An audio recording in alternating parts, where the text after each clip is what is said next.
I was born in a deep dark hole. Took years to climb out to find where I was going. Down, down in the well. That's Lou Vargo over there. We're in Sarsaparillas, which is in Bonnie Dingwall. There it is. What am I talking about? Strathpeffer. That's Dingwall, way down there. And this is the appendage to the coffee shop. Now you stay there, Mark. I want to talk to you about this as well. The coffee shop is where the acoustic Strathpeffer coffee shop sessions happen. And tonight's featured artist is Mr. Lou Vargo, taking his jersey off. Talk to Mark.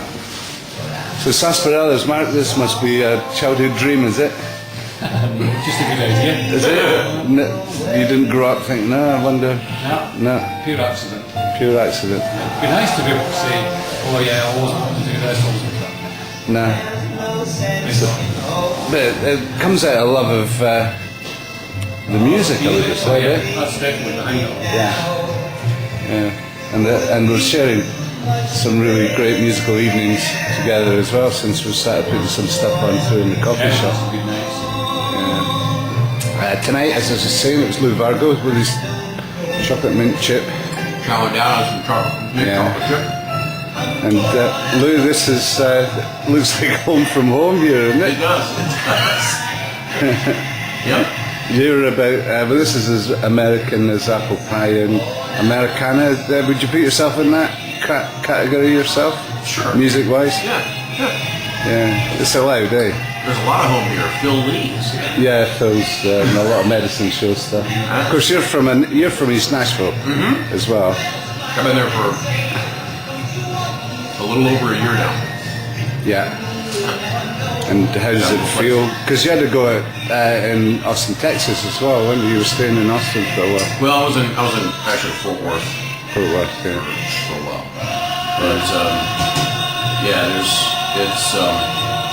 I would argue that East Nashville is one of the best kind of small music communities in the country. Yeah. Not a whole lot of people know about it outside of Nashville. Music lovers like yourself know about it. But so define East Nashville. Is it a bohemian? It's the closest thing that Nashville has to Greenwich Village. Right. You know, across the street from me. Yeah. Across the street from me is a family with 2 kids. Yeah. Down the block from me lives a fellow that's in the band My Morning Jacket. There's a session guitar player catty corner from me. Yeah. And then 2 doors down there's Miss Willie. Right. Miss Willie is about 140 years old. And so she's been there from the onset. She's about this tall. She still mows her own lawn. Yeah. And she and her late husband built the house that she lives in 1950. Right. So. Yeah. So it's a community then, not just a. It's a neighborhood. Yeah. And how's it come about? Why have I mean, I know Nashville is bound to have an overspill place for musicians, isn't it? In itself, is that what it is, or is it? Well, years ago, East Nashville was pretty run down. Yeah. And as I understand it, this was before my time in Nashville. It's kind of like the cul-de-sac of Nashville. There's no real easy way to get there. Yeah. There's no freeway that runs right through or anything like that. And property values were and still are in a lot of places very reasonable. Yeah. And so working musicians and working artists, fine artists and that, could afford to live there and buy a little place there. Yeah. And still can. Yeah. And eventually, more and more folks heard about it, and it had this kind of hip cachet to it. Of course, now that I live there, that cachet is completely eliminated. I'm sure. Property values are plummeting. But no, it's very, very neighborhoody. Yeah.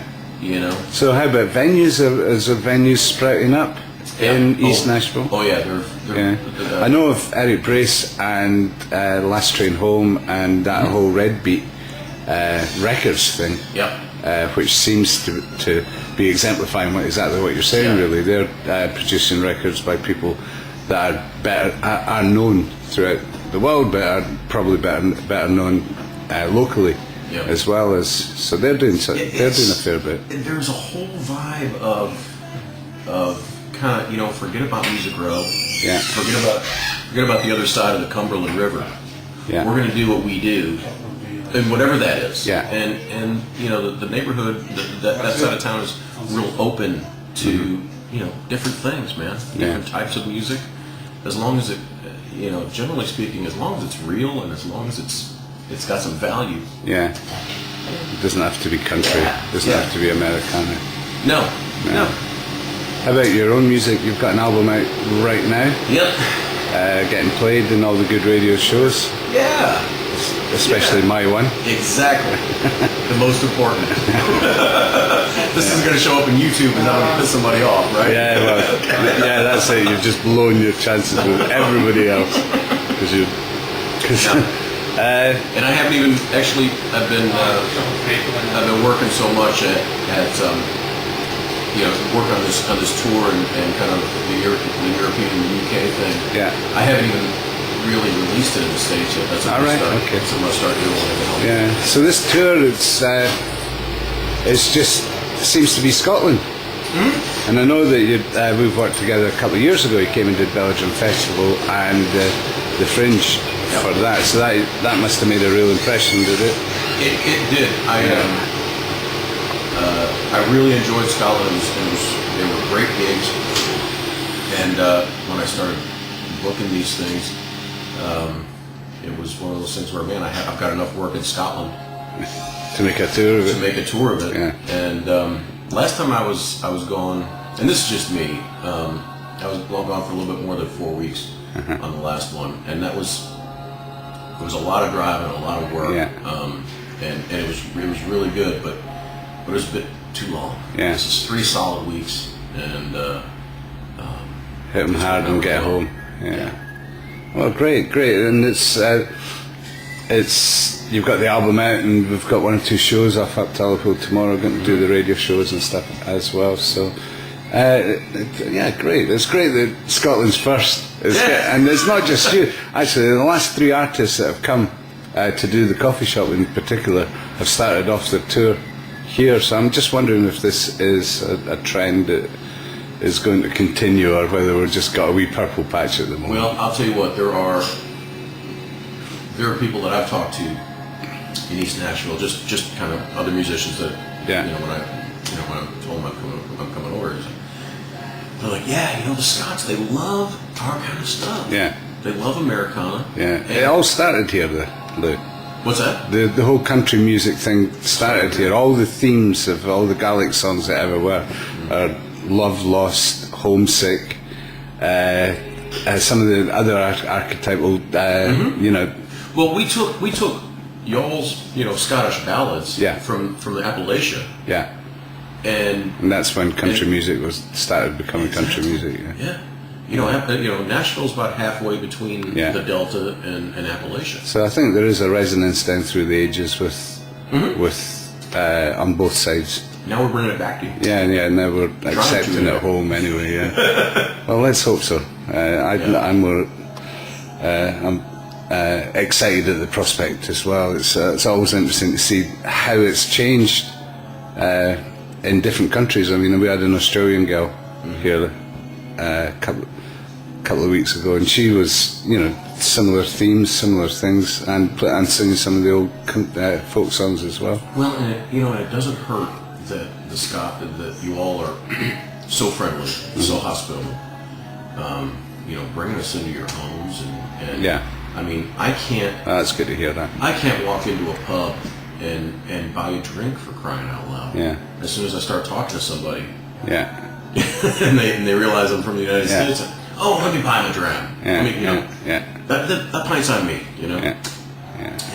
And it's not just that. It's just the whole just so hospitable. Yeah. So, and the scenery doesn't. That doesn't suck either. Eh? No, it doesn't suck. Well, welcome. You're very welcome. You've got a home in the Highlands whenever you travel, that's for sure. Lou Vargo, looking forward to the music later on tonight. Me too. All the demons come to die down in the west. You'll be sanctified.